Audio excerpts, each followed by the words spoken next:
have the life in New York City. I mean, as far as how hectic it is, running to catch a subway just as pulling out of the station or whatever. Busy streets, crowded streets, etc. It just seems to fit that style of life. It's all about personnel. I've never been able to say we're going to play this way and play the same way for an extended period of time because the personnel changes and we try to go obviously recruit the best guys we're going to recruit and then try to make whatever style is most beneficial to them work. Most of the time it has. A few times it hadn't, but most of the time it has. And for this particular group, I think Dax and JC fit into that very well. Obviously, John Wooden does. He's trying to figure out a way to be successful.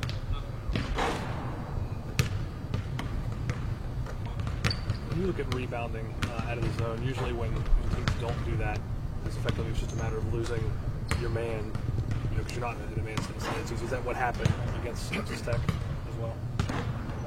Just didn't put a body on a body. What, with us? Yes.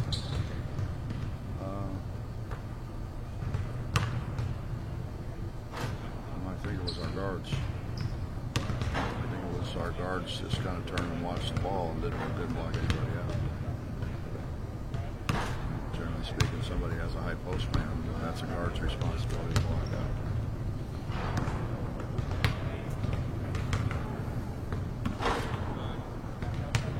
You guys landed in Pittsburgh. Did you want to go back to Texas? No. Are you a snow guy? No, but I was happy to be home. It didn't snow in my house. I was happy to be home. Yeah. They had their snow in December, they said. Yeah. They had big snow in December.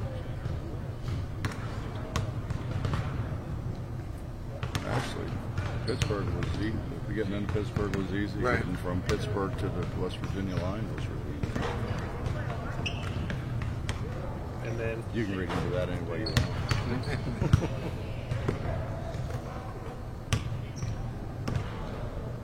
Full court press-wise, they kind of handled it maybe better than anyone has all season in the first game. X's and O's changes, or we're just doing it better this time around?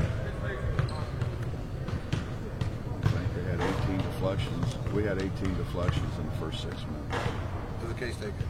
Oh, K-State? Yeah, that's what I was talking I about. thought you were talking about the last game. Oh, no, the way K-State kind of handled it to the first game.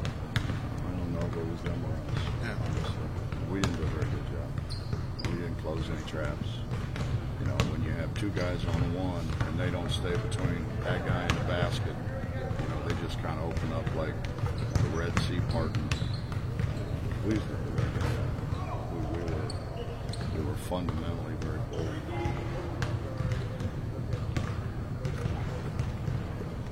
I think that's from being on the road, the first game on the true road game all day, or conference.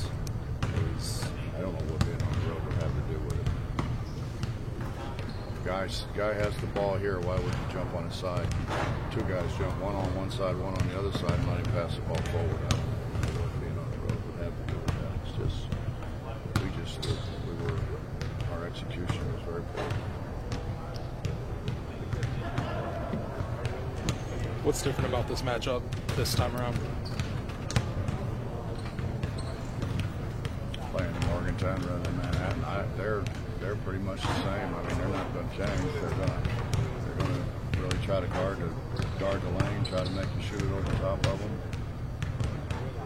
They run good offense. They run a lot of blocker and mover stuff. They're big, set really good screens, and they've been making shots. Other than that, Looking back at that first game and up until now, what's made you guys such a resilient road team? we got competitive guys. They're competitive. They compete. I've said this before, but I asked Al McGuire one time, when did he know that they had arrived? at Marquette because he came there from, I believe it was Belmont, someplace down in North Carolina. And he said when you walk into any venue without any fear, I don't see this group being afraid very much. Sounds like they're anxious to play at home again after the letdown against Texas. Have you seen any different type of energy since they've been back? Just practiced today. They were good. When I went yesterday morning, tried to change it up because we went late. We practiced in between, wherever it was, in Texas, Oklahoma and Texas. So we went earlier yesterday morning, getting a little more time between practices. They were fine. Days over gone in college basketball of the dominant team where you have either an undefeated team or someone number one, from the start to finish. Or, Kentucky last year almost did that, but it seemed like this year was like 5 or 6 different number ones. It hasn't been an undefeated team for forever and ever. I mean, is that over? How many of them were there to start with? I don't think that's what UCLA had a few, and Indiana had the one, but I don't know, maybe San Francisco was in the 58, maybe. Long time ago, I just don't. Even if not undefeated, one-loss teams and things like that. I don't think so. Your league was one with 5 wins. With 5 losses. Well, but there's a lot of factors involved in that. Kentucky going undefeated in the SEC is a whole lot different than somebody going undefeated in our league. I think you can be a very dominant team and be in a great league. I mean, you think back in the heyday of the Big Ten. I mean, if you went undefeated through the Big Ten, you'd be down good. I think it all kind of goes in cycles, but I wouldn't say that there's not going to be another team that I don't know goes undefeated, but it's going to be very dominant. Kansas has won 12 straight, won or shared 12 straight conference championships. That's pretty dominant. That's pretty dominant in the league, anyway. Yeah. Pretty dominant. I just think it kind of goes in cycles. From losing great players too quickly, though. I mean, the fact that, if they're great players, they don't stay around. Well, you think about, the last time we were really great. I mean, was Jerry a junior or senior? Oscar's in that deal. Daryl Emhoff. And those were 4-year guys. I mean, you're going to have special guys, but Magic was a sophomore when Bird was a senior.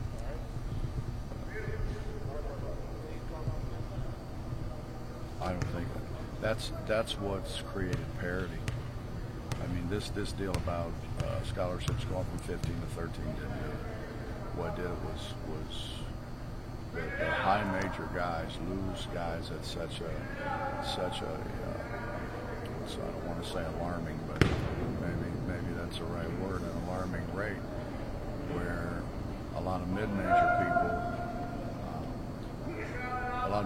people have guys for 4 or 5 years, and you're playing. Then you got grown men, who play against 18-year-old kids, and it creates parity.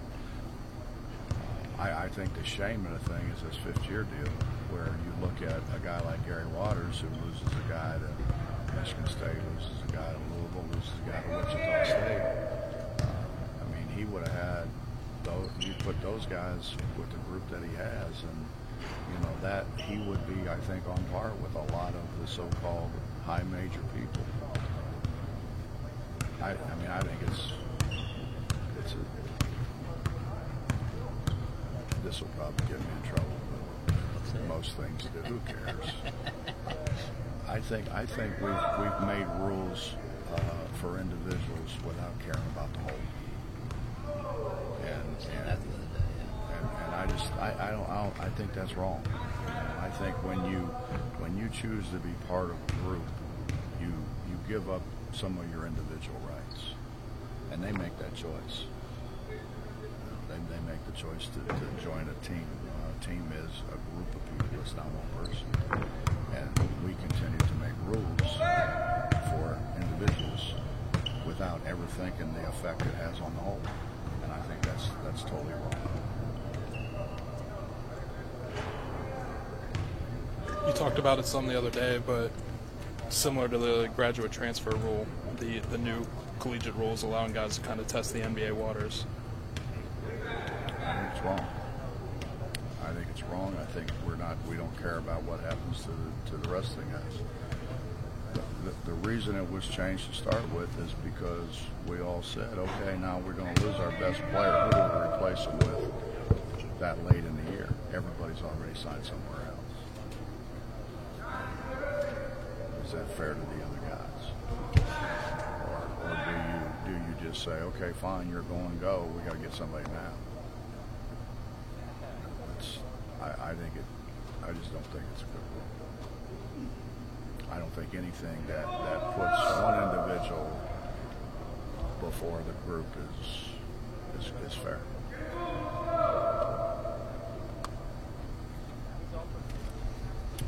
The one thing I really don't like about it is they'll give a college basketball player 2 months now to decide. A college football player gets 2 weeks. Well, who cares about football?